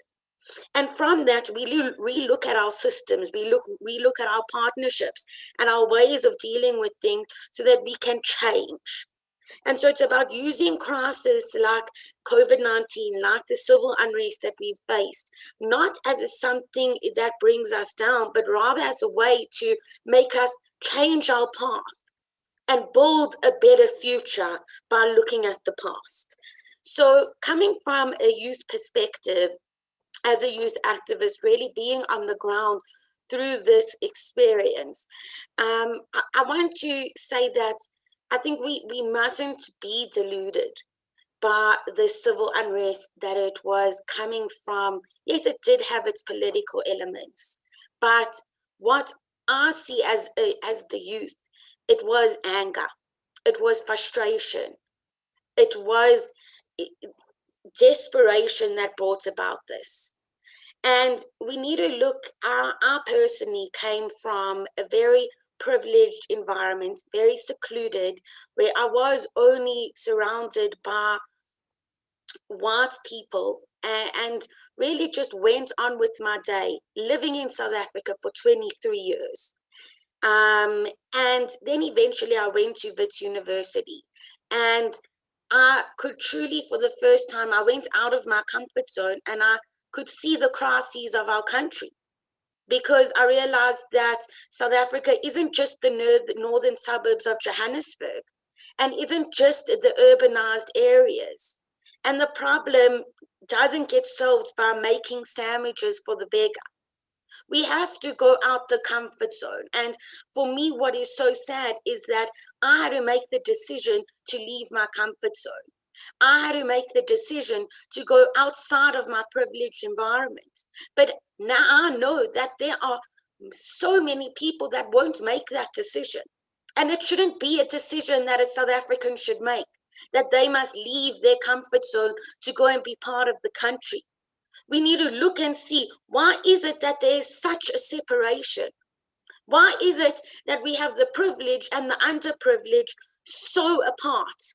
And that's where we need to realize that white people are holding on to this privilege and not exposing them to the true realities of our country. So this monopolizing of the privilege then creates anger amongst the youth. And this anger comes from, we have, the youth now is sitting at 1 or 2 generations, it's 2 or 3 generations post-apartheid. So we have the apartheid generation who was promised equality, who was promised a ridding of poverty, who was promised no more racism. And then we have the next generation who is now living with all the experiences and the repercussions of those unfulfilled promises. So it is to no surprise that we will have civil unrest, that our country will only respond to violence, because it is apartheid that created that violent society. And so looking at this crisis, we need to look at the deeper issues and not take it just from a surface level. We need to not just look at the individual, but look at the society and the individual within that society, because it cannot be one or the other. And we have to make sure that we're creating communities with cooperation of the youth and the elderly. And we see this youth, people like to say that youth, we opportunists, and we like to cause, often when we go to protests, everyone saying, why is the youth causing this row? But the question should be not why is the youth causing this row? How can we utilize this row to benefit our society? How can we use this opportunistic, this power, even this anger that youth is feeling in South Africa, to direct it, to channel it, so that it's not used for destruction, but used for growth? Because youth has all this energy, but because it's not given channels of operation, platforms for growth and usage, it has used to damage. And when we look at the looting, we must understand that we are dealing with people who have nothing to lose, who don't have food. What was the thing that was most looted? Was food. And when we look at this, we need to understand that when someone has nothing to lose, they will not look at the consequences or the risks. They will only have to be forced to look at what is there to gain because of their desperation. And this must constantly be recognized. We cannot blame the youth for behaving like this. We rather must empower the youth to channel their energy into more productive ways so we can have sustainable development. And we must acknowledge, what is the sustainable development? Because sustainable development can only come when generation gaps are closed. We cannot have this tokenizing where a youth is put into boardrooms so that they can be the tokenized youth representative. They need to be there so that they can be key decision makers, representing an entire generation. The elderly need to open up the door for the youth to exist. for the youth to succeed and for the youth to perform. And bringing it back to our subject today of food systems, we have to take energy and skill it and skill our population. Why is it that every time they, are working in humanitarian, we're not a charity, we're not an NGO where we donate? Because there's a problem in this country, because there's so much hunger. Every time there's a crisis, we immediately resort to donations. But this donation might feed the stomach right now, but it is destroying the community later on. And we have to rewire, because it's hard. It's not easy to say when someone's standing there starving, let's plant a garden. Let me give you seeds to water on. Because this country wants things right now and right here. But that's not going to give us a sustainable future. That's not going to allow someone to develop. Because a piece of bread gets eaten, it cannot regrow itself. Whereas a seed can plant into a tree and feed much more people.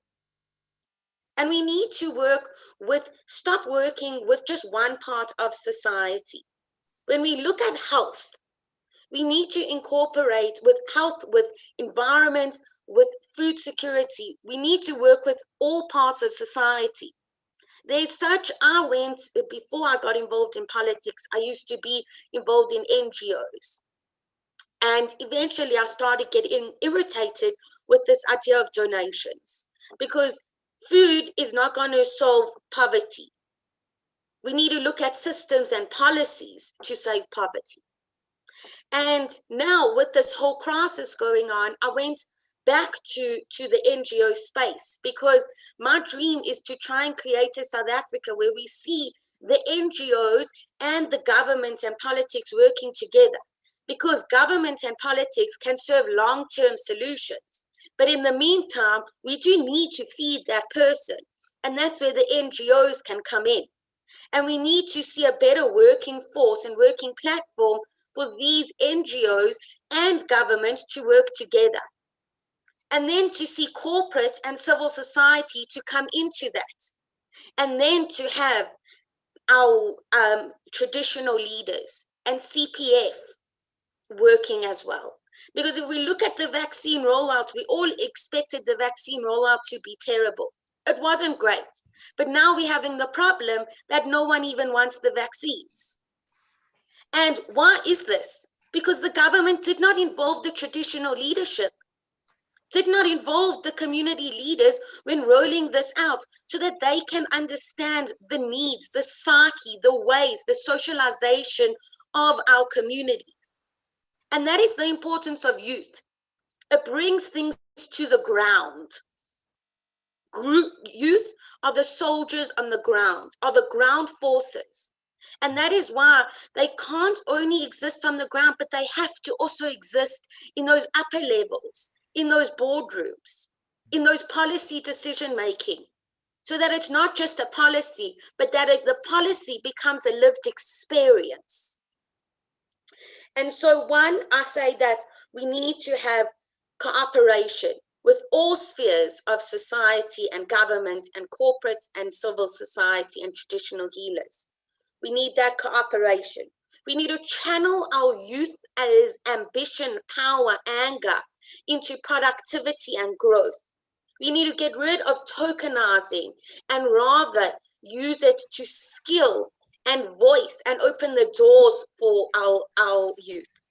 And we need to look at sustainable development, close our generation gaps, move powers into platforms of productivity, find food systems as opposed to food donations. When we look at changing a society and we look at changing the environment, before we can go and clean those areas, we need to clean the minds of our people. We need to restore their minds and how they think in order to change how they act. Thank you very much. Yeah, thank you very much. Ms. Gabriela Faber, Charlotte Lobe, COO at the Department of International Relations, saying that thank you for raising those uncomfortable questions. She's glad you bring up this you're not shy to really bring it to the fore in the presence of our political leaders as well, the presence of deputy ministers, but also the leadership of the university community as well, which is quite important. I will also take questions on our chat platform, the it's English, it's a mouthful, Q&A. Okay, that's the one. Yeah, Q&A section. We've had a lot of response. Before I take to the deputy minister, what initiatives from government, universities, formal businesses are drawing on eligible food waste rescue, particularly in informal sector? That's from Cedria Pillay. Guillermo Pryor, Mexico and South Africa have good relations, great cooperation through the MIT, International Center for Maize and Wheat. Are there any plans for that include exchange knowledge, expertise? One of the largest universities in Mexico and Central America are in a chapter, a vets, and but looking at are we going to further see relations between South Africa and Mexico there? That's one of the questions. And then will we get the presentation for follow-up as well? So I will get Ms.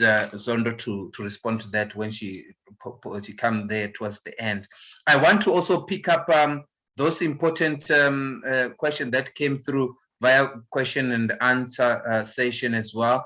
We'll also be looking at Pillay said, Ms. Faber, I agree with you, inclusive approach. From your experience, what have been the main obstacle to include the marginalized and vulnerable groups within the larger system as well? I want you to get to respond to that. But firstly, I want to hand to the Deputy Minister before I go to Professor Modi there. Deputy Minister, there are quite a number of issues I highlighted, but maybe you want to also respond to some of the speakers.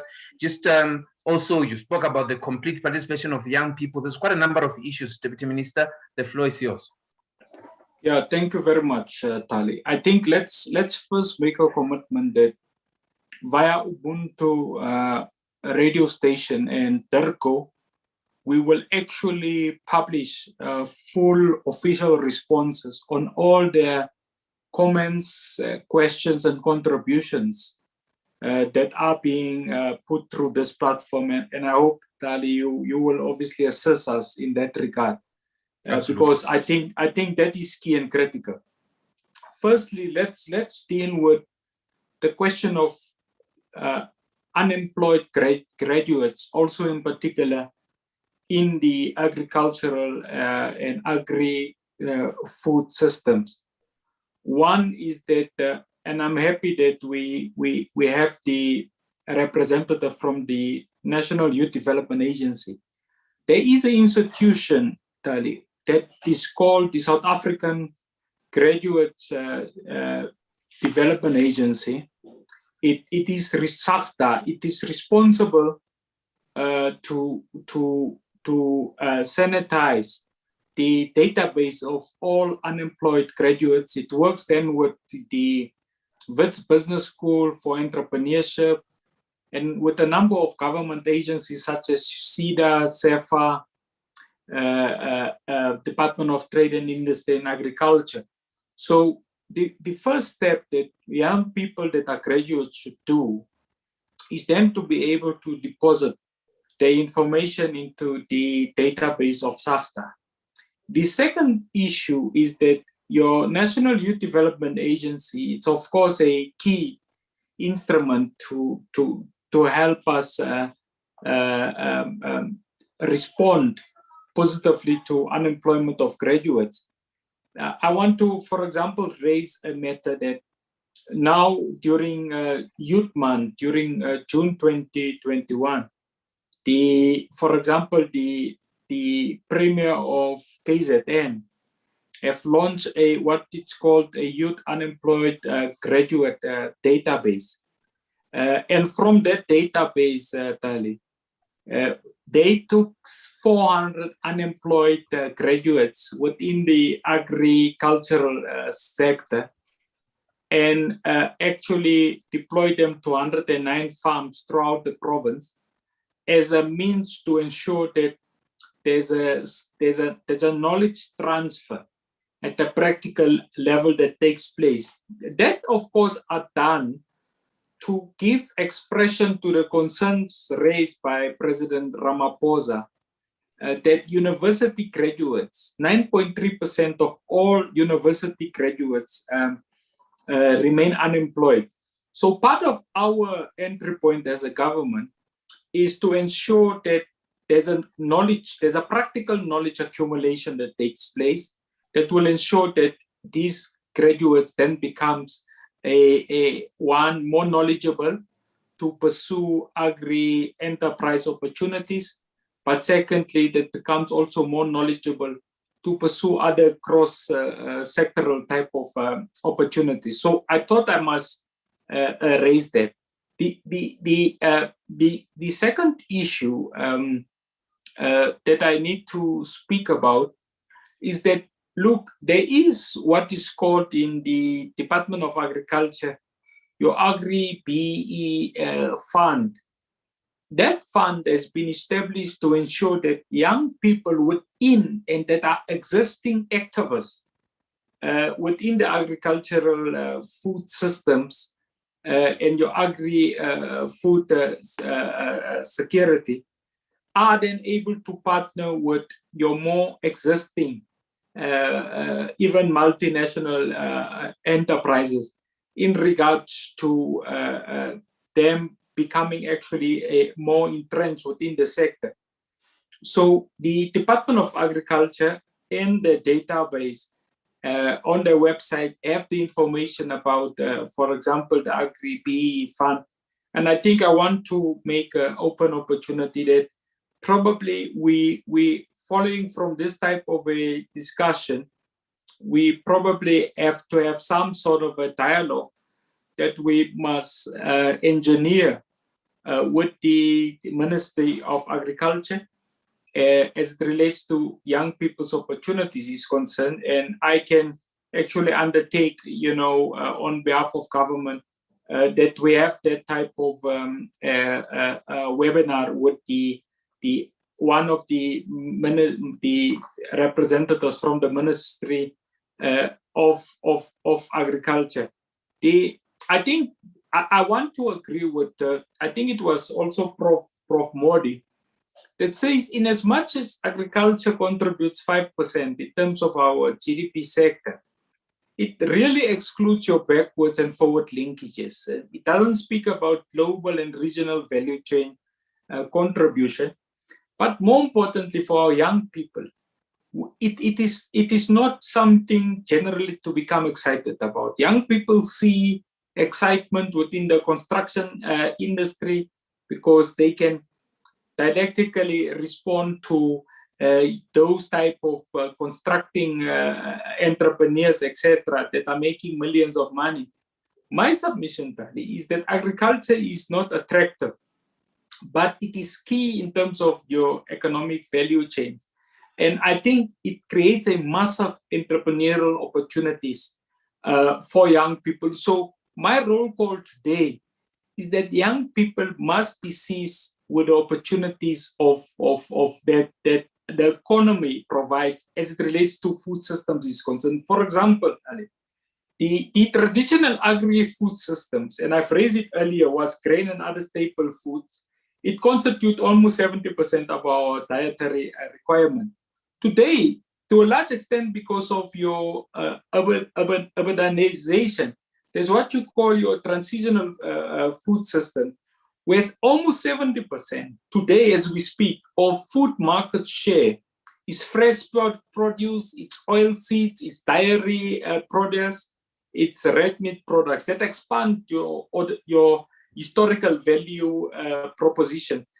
So I think what I want to say is that there is a recognition from government that youth is in a distinctive human development stage, and it is in a transition from dependence to independence, and critical decisions that they are making today will either negate from poverty or entrench them in intergenerational poverty. We think it's important that with your National Youth Development Agency, with the Ministry of Agriculture, we actually use this opportunity of your International Youth Day to see what type of opportunities and what type of contributions young people can make in relation to food systems and food security in South Africa. I thought just from my side, but I'm quite happy about the type of value that has been made possible in this webinar. And I want to request, there's some interesting propositions that the young people have made today, Tali. We want to get that submissions from them so that we are able to dissect it. And I'll on their behalf, will be able to pen a letter with their contributions to Minister Dediza to say, this is some of the propositions young people make, so that from this webinar today, there is what we call interleading opportunities moving forward. And I think that is my commitment I wanted to make today, but I hope they have actually typed out some of that propositions. I'm quite interested to get it in Pergo. Thank you very much, Dan. Thank you. Thank you so much, Deputy Minister. This commitment definitely is uploaded so that we make sure that this contribution don't go to waste. And we have had quite a valuable contribution from young people, but also from the university community at large as well, because constantly they're involved in research of this nature as well. So I'm sure that the university will lead us in collecting those important inputs, and they will collate it from us here to make sure that it's come to your office, and then you can collate it and then give it an official vehicle that it needs as well. Let me take this opportunity, Deputy Minister, to invite Professor Albert Modi as well. Because we have got 10 minutes, I know that Prof. Modi has been working on 10 minutes, but that's all we have to also squeeze in other final comments from other 3 speakers as well as we conclude. Prof. Modi? Thank you. 156 seconds. It's much more than 10, right? Not bad. It's not possible. Listen, let me just go straight to the points that you raised. First of all, I want to agree with the comments made by the Deputy Minister. And so well done, ladies. I mean, I'm very impressed by the young ladies who spoke. I think it's important that I highlight this. Just the 3 things that you raised. Indigenous, why indigenous? Food rescue, relationship with Mexico. Let me start with indigenous. You know, it's very important that we are not shy to highlight the fact that there is knowledge that is only based in Africa, okay? And that knowledge needs to be transformed into a knowledge that can change Africa and the world. It is in that context that we should actually emphasize that it is the knowledge of Africa. You know, Africans know more about soil than what we teach kids at school. You know, we could be selling all sorts of face things for ladies if we relied on what the rural ladies are doing with soil. You go to them, they will classify, they'll give you different types of clay, more than what you can find in a textbook. So let's emphasize that. If you do that, you make them part of the knowledge system, and you say it is your indigenous knowledge. Let's make it part of the curriculum. The food rescue, this is a very important question. It's amazing. When I was running early in the morning, one thing that I thought about was what happens to the food that we throw away? Do you know, the fact is this, for the middle class, 40% of the food is actually wasted at the table. People don't finish their plates of food. I mean, go back to your home, how many kids finish their food? And as a consequence of that, we actually dump a lot of food. What we need to do is the recycling. You know, when one of the young ladies was speaking about the recycling of the pig manure. Let's identify those. Let us have environmental systems in the peri-urban areas where we separate glass from paper and we put food aside, and we start companies for young people to take that food and turn it into something else. Let's talk about Mexico. You know, our university encourages people to have collaborations outside the world. And I want to come back to your point. How many municipalities do we have in South Africa? It's almost 300. How many of them have got LED programs that connect young people, women, and generally the youth to opportunities that are linked to agriculture, where the value chain system is defined to create opportunities where a cooperative is linked with young people? You may even be sitting in Durban, but you're actually involved in agriculture at Mkababa, in Venda, and so on. So our university, in my department, we are starting something that is called KwaZulu-Natal Small Scale Agriculture Association. We call it KwaSA. This is where we're going to be targeting the municipalities. The local municipalities have memoranda of agreement with them. When we bring people from Benin, we're going to make them part of this system. And we want to identify land in the rural areas. We are going to go to Ezakhenisisi, wait for us. We take that land, we make the people active in it, and that way we'll then have collaborations with CIMIT and other people all over the world.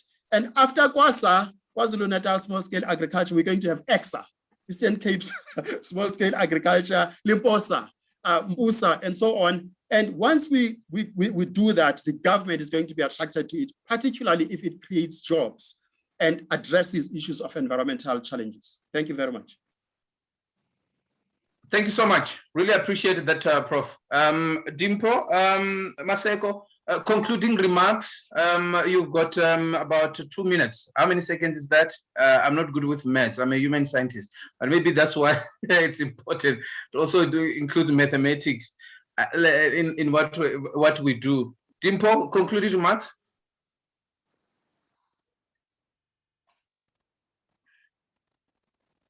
Okay.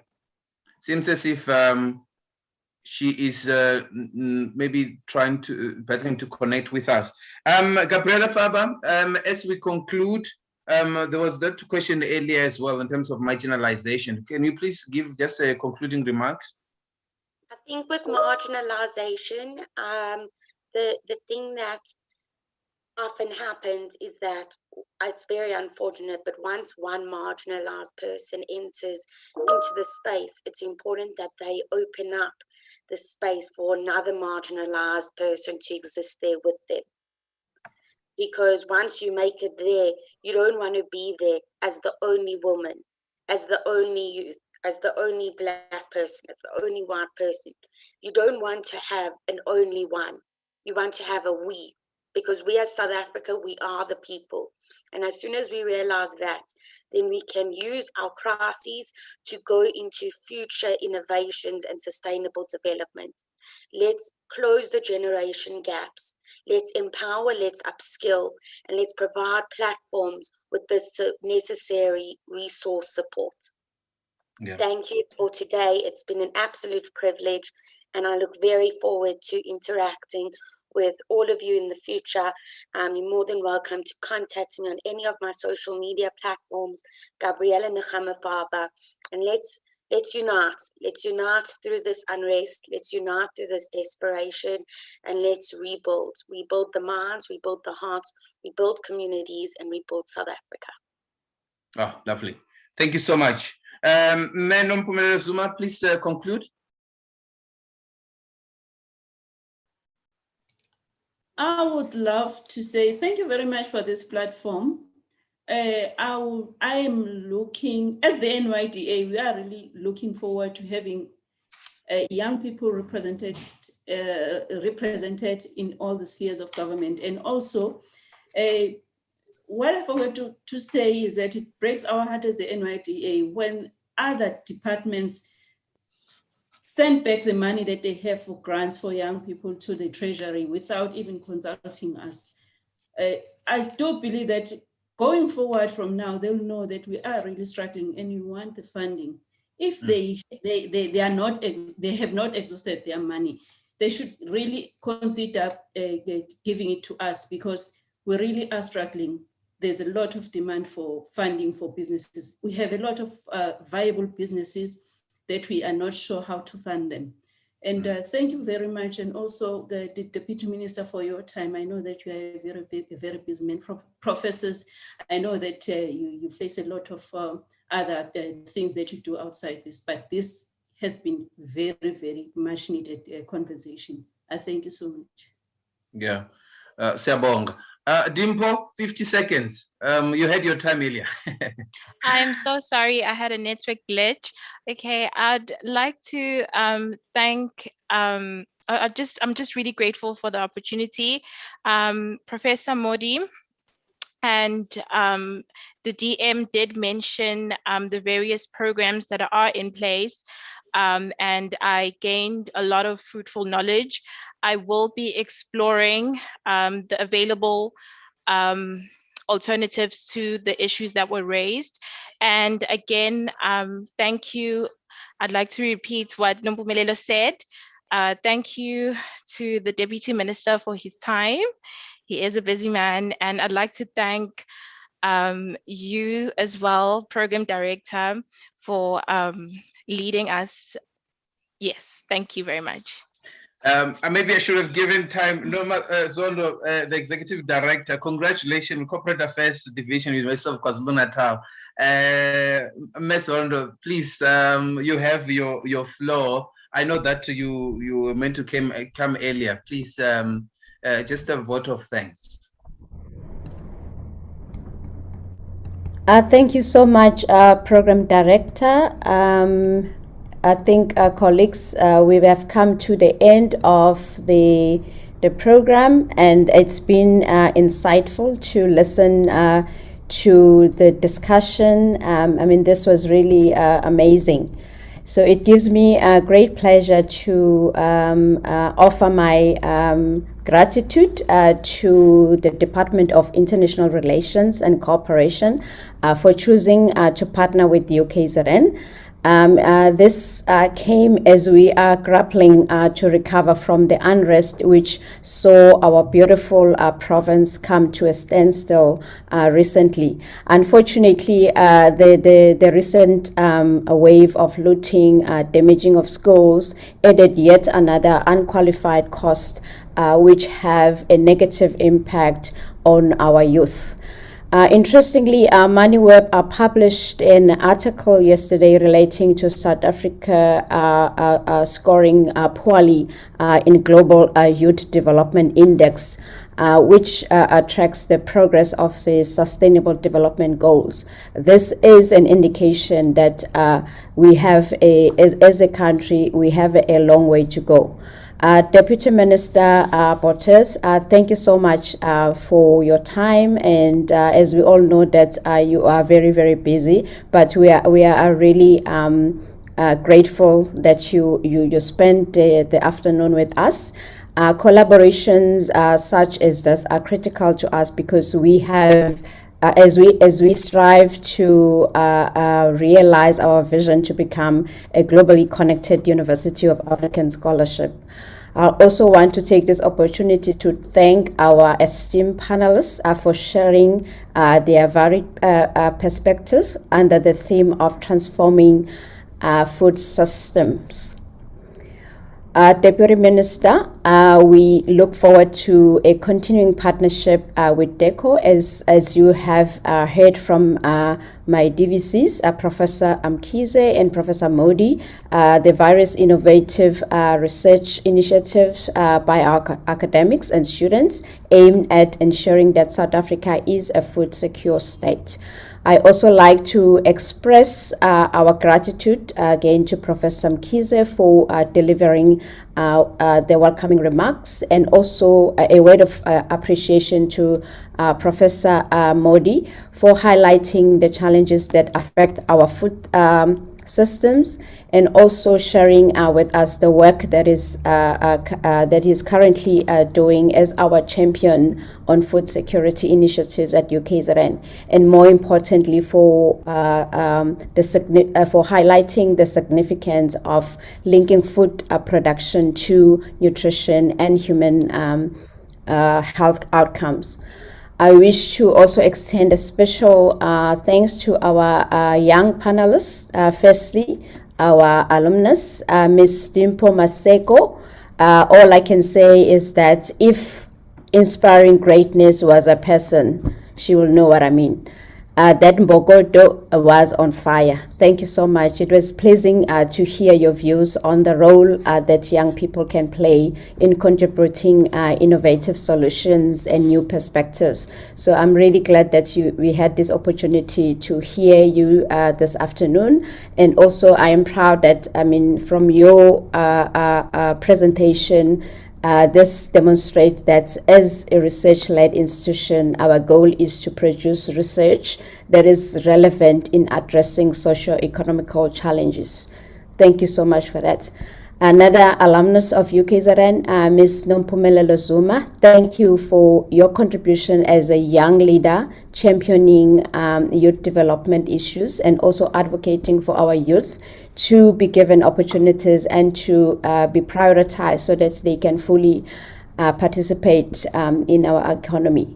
And last but not least, Ms. Gabrielle, but thank you for sharing your perspective as a youth activist on lessons learned from the current unrest as well as COVID-19 pandemic on human health, the environment, and food systems, and also for highlighting the importance of inclusive approaches when it comes to designing or developing programs that are aimed at youth. We are also grateful for the team UKZN and Team DECO for all their efforts in coordinating this event and making sure that everything is a success today. Finally, and yet most importantly, a big thank you to all attendees for taking their time to be with us this afternoon. The recording is going to be available after the event, and also want to thank those who joined us on YouTube. As we were broadcasting live as well, to make sure that we cover a lot of our stakeholders out there. So we are looking forward to engaging with the department again in the near future. So on behalf of the organizing committees from UKZN and DECO, I wish you all good health and do stay safe. And I also want to thank you. A big thank you to our program director. You were fantastic. Thank you for making sure that the program runs smoothly. I thank all of you and have a good afternoon. Thank you.